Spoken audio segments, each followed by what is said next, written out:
징역 17년형을 선고받고 수감 중인 이명박 전 대통령의 형 집행정지 여부가 오늘 결정됩니다. 오늘 결정이 윤석열 대통령의 특별사면 결단에도 영향을 미칠 것이라는 분석이 나오고 있습니다. 김광삼 변호사와 관련 내용 짚어보겠습니다. 어서 오십시오. 어서 오십시오. 네, 안녕하세요. 네, 이명박 전 대통령 대법원에서 17년형 확정받고 지금 수감 중이죠. 네. 지금 병원에 있는데 지난 3일 형 집행정지를 신청했다고 합니다. 이번이 처음은 아니죠? 네, 전에도 신청을 했었는데 기각이 됐어요. 그때가 2020년 아마 12월일 거예요. 그때 동부구치소에 수감 중이었는데 코로나가 집단 감염이 동부구치소에 엄청나게 있었죠. 예. 그래서 집단 감염을 이유를 들어서 형집행정지를 신청했는데 예. 사실은 이제 받아들이지 않았어요. 그리고 그해 12월에 아마 교도소 교정당국에서 감염 가능성이 있어서 안양교동소로 이관을 했거든요. 네. 예. 그래서 이제 지금은 안양교동소에서 수감 중인데 형집행정지 신청은 교도소나 이제 구치소에 수감 중에 있으면 그 교도소나 구치소를 관할하는 검찰청에 형집행정지를 신청하도록 되어 있기 때문에 예. 지금 수원지검 안양지청에 신청을 했고요. 예. 예. 심의위원회는 이제 수원지검에 있어요. 그래서 수원지검에서 심의위원회를 소집해서 이제 심의를 하게 되는 거죠. 이 절차 잠시 뒤에 짚어보도록 하고요. 개념 정리부터 좀 해보겠습니다. 네. 형 집행정지와 사면이랑은 완전히 다른 거죠? 이제 완전히 달라요. 예. 그러니까 형 집행정지는 그야말로 이제 17년 형을 선고받았잖아요. 네. 예. 그러면 지금 한 보석을 제외하면 징역 한 3년 정도 살았을 거예요. 그러면 14년을 더 교도소에서 형을 집행을 해야 하잖아요. 네. 그런데 지금부터 뭐 1년 동안 형 집행 정지를 하면 14년에서 빠지는 게 아니고요. 집행이 끝나면 나머지 14년을 또 교도소 복역을 해야 해요. 그러니까 예. 단순히 이제 건강상의 이유랄지 여러 가지 이유로 정지를 시키는 것이지 형이 면제되는 건 아니다는 거죠. 예. 거기에 비해서 이제 사면은 일반 사면과 특별 사면이 있거든요. 그렇죠. 예. 일반 사면은 이제 범죄의 종류를 정해서 하는 거고, 그러면서 형의 선고 자체를 아예 효력을 상실시켜 버려요. 예. 그리고 특별 사면은 형 집행을 면제해 줘 버려요. 예. 그러니까 특별 사면이라고 하면 이번에 만약 석방이 되면 나머지 14년을 살지 않아도 되는데 네. 이건 단순히 형 집행 정지이기 때문에 어느 기간 동안만 형 집행을 보류하는 거죠. 잠시 뭐 유예한다, 미룬다 이렇게 볼 수도 그렇게 있겠네요. 보면 됩니다. 그 형집행정지를 뭐 수감 중인 모든 사람이 할 수 있는 건 아닐 것 같은데 요건이 네네. 있습니까? 요건이 굉장히 까다롭죠. 예. 왜냐하면 형이 확정됐는데 아무나 뭐 형집행정지 하면 안 되지 않습니까? 그렇죠. 그래서 여러 가지 요건이 많이 있는데 형사소법 규정을 보면 예. 저 화면에 보입니다만은 형의 집행으로 인하여 현저히 건강을 해하거나 생명을 보존할 수 없을 염려가 있는 때예요. 그래서 이 1호가 가장 중요한 형집행정지 결정 사유입니다. 예. 그래서 일반적으로 보면 말이죠. 물론 이제 현재의 건강을 해치는 수준이 어느 정도 되느냐가 굉장히 중요하겠죠. 예. 그런데 대부분 형집행정지에 나오는 사람들의 특징은 생명에 굉장히 위험을 초래한 경우, 그러니까 계속적으로 만약에 수감 생활을 하게 되면 예. 생명의 위협을 받을 수 있는 경우, 그런 경우에 형 집행정지를 해준단 말이에요. 예. 그렇기 때문에 상당히 엄격하다 이렇게 보시면 됩니다. 예. 예. 앞서서 심의위 열어서 결정한다 이런 말씀해 주셨는데 심의 과정 어떻게 되는지 구체적으로 설명을 해주시죠. 일단 뭐 이명박 전 대통령이 신청을 했고요. 그러면 이제 수원지검에 형집행 정지에 관한 심의위원회가 구성이 되고 네. 위원장은 수원지검 차장검사가 맡습니다. 예. 그리고 외부 인사도 한 5명 정도 참여를 해서 일단 아마 건강상을 이유로 형집행정지 신청을 했잖아요. 예. 그럼 의료 기록이랄지 뭐 의료진과 어떤 특별하게 예.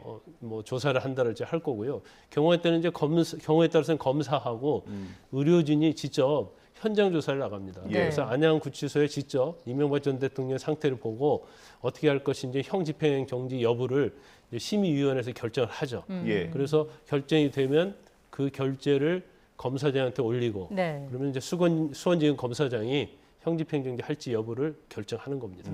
그럼 최종 판단은 어쨌든 수원지검장이 하는 거고요. 네네. 그 심의위원들이 뭐 한 5명에서 10명 정도 된다고 들었는데 네. 그러면 어떤 표결을 거칩니까? 근데 대부분 이제 표결 거치지 않아요. 그리고 형 집행정지 사유가 될 정도인지는 사실은 뭐 의료 기록이랄지 예. 아니면 뭐 수감자의 상태랄지 이런 거 보면 다 나오거든요. 그래서 대부분 이제 의견을 조율해서 하죠. 근데 만에 하나 너무 첨예하게 대립이 되면 네. 아마 규정이나 지침에 다수결에 의하도록 되어 있을 거예요. 그래서 이제 그런 경우에는 뭐 다수결에 의해서 하겠지만 예. 대부분은 뭐 다수결이 아니고 거의 의견 조율에 의해서 형집행 정지할 것인지 여부를 결정을 합니다. 예. 이번에 검찰 고위 간부 인사 있었는데 그게 좀 영향을 미칠 수도 있을까요? 어떻습니까?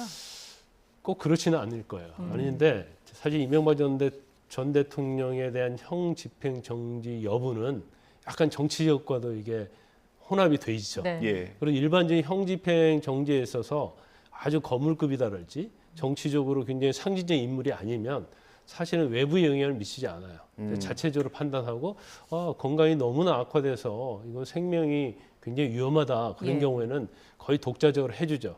그렇지만 이명박 전 대통령 같은 경우에는 좀 다른 측면이 있잖아요. 전 대통령이고 네. 예. 그다음에 뭐 국민 여론이랄지 이제 그런 것들이 관여되어 있기 때문에 단순히 건강 하나만을 가지고 형 집행 정지를 결정한다고 보기는 저는 어렵다고 봅니다. 예. 어쨌든 결정을 해야 되는 수원지검장이 좀 고민을 많이 할 것 같은데 네.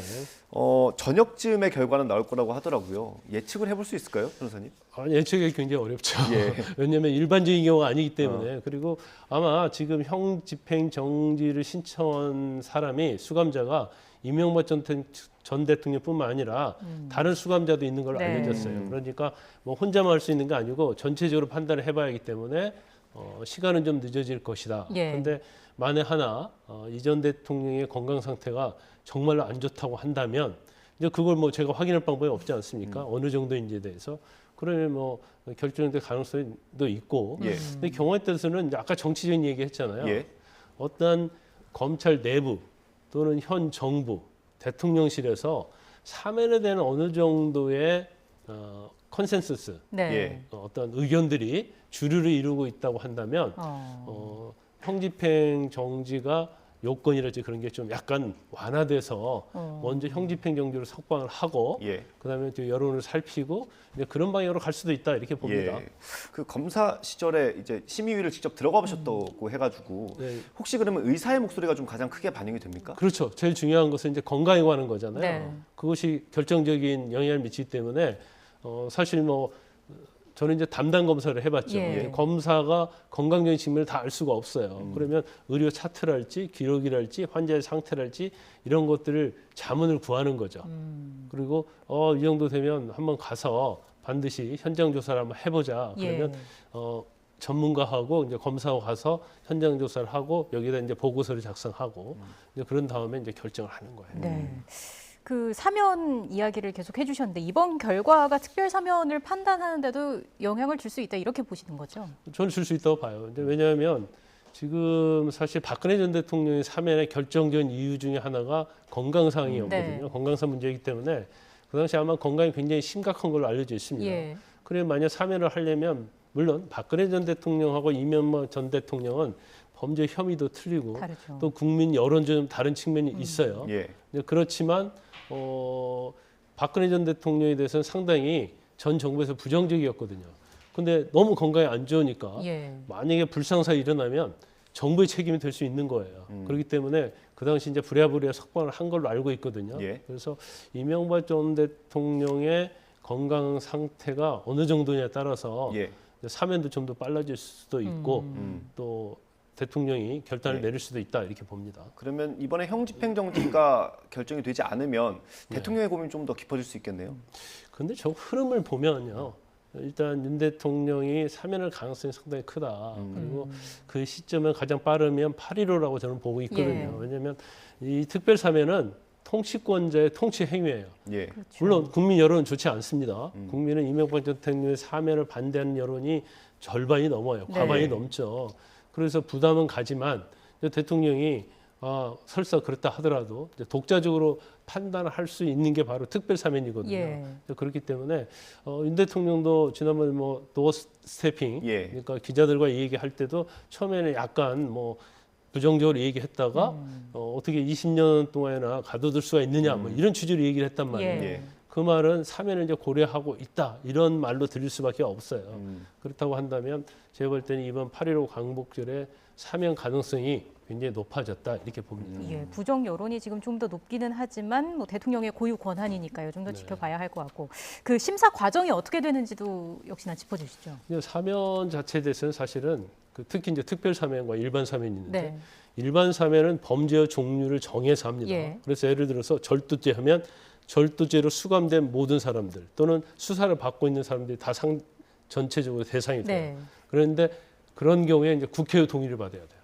근데 특별 사면은 사람에 관한 사면이에요. 그렇죠. 그러니까 누구를 콕 집어서 사면할 수 있기 때문에 사면권의 어떤 남용에 관한 문제, 네. 그게 굉장히 많이 논란이 됐고 비판이 받아왔죠. 예.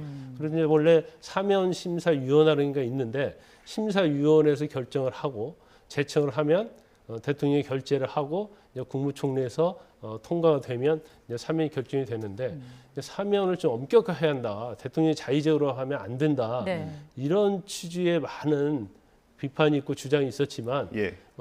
그게 그렇게 지켜지고 있지는 않는 것 같습니다. 그 형 집행정지 심의 관련해서 하나만 더 여쭤보겠습니다. 네. 혹시 이게 현장 조사나 이런 걸 이유로 이 결정이 미뤄질 수도 있을까요? 오늘이 안 나오고? 그런데 아마 오늘 결정을 하려고 맘먹었으면 이미 이루어졌을 거예요. 현장 조사가. 그렇죠. 지금 3일 날 신청했다고 그러잖아요. 예. 그 기간이 많이 있어요. 그러니까 기초적인 조사는 다 해서 심의위원회에다 올리죠. 그러면 예를 들어서 검사가 현장 조사 갔다 왔으면 현장 보고서 그리고 의료인의 의견 이런 것들이 이미 파일로 돼서 심의위원회 책상에 가 있거든요. 그러니까 심의위원회에서는 이제 결정을 하면 된다. 그래서 아마 오늘 여부가 결정될 가능성이 크다 이렇게 봅니다. 네.